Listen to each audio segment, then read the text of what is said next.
ஹைதராபாத்தில் உள்ள காட்கேசர் எல்லைக்குட்பட்ட RRR பகுதிக்கு வந்த இளைஞர் சண்டு தன் கையில் கட்டுக்கட்டாக ரூபாய் நோட்டுகளை வைத்துக்கொண்டு வீடியோவில் பேசுகிறார். அப்போது அவர் பார்வையாளர்களுக்கு சவால் விடும் வகையில் தன் கையில் வைத்திருந்த பணத்தை சாலையோரம் வீசிவிட்டு அதை யார் வேண்டுமானாலும் எடுத்துக்கொள்ளலாம் என கூறி இன்ஸ்டாவில் ரீல்ஸ் வெளியிட்டுள்ளார். இந்த வீடியோ வெளியான அடுத்த சில மணி நேரங்களில் அதிக அளவில் அது ஷேர் செய்யப்பட்டு பொதுமக்களின் கவனத்தை ஈர்த்தது. இந்த வீடியோ வைரலானதை அடுத்து சிலர் இந்த செயலை அறவழியில் பாராட்டினாலும் தேவையற்ற குழப்பத்தை உருவாக்குவதாக விமர்சித்தனர்.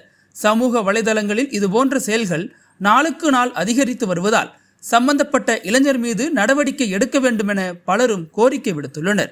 இந்த வீடியோவை பார்த்த ரச்சகொண்டா போலீஸ் கமிஷனர் சுதீர் பாபு இந்த விவகாரத்தில் நடவடிக்கை எடுக்க காட்கேசர் காவல் நிலையத்திற்கு உத்தரவிட்டார். அதைத் தொடர்ந்து இந்த சம்பவம் குறித்து வழக்கு பதிவு செய்த போலீசார் வீடியோ வெளியிட்ட நபர் அடையாளம் காணப்பட்டு அதிரடியாக கைது செய்யப்பட்டார். தொடர்ந்து அவரிடம் மேற்கொண்ட தீவிர விசாரணைக்கு பிறகு இளைஞர் சண்டுவை நீதிமன்றத்தில் ஆஜர்படுத்தி சிறையில் அடைத்துள்ளோம் என தெரிவித்துள்ளனர்.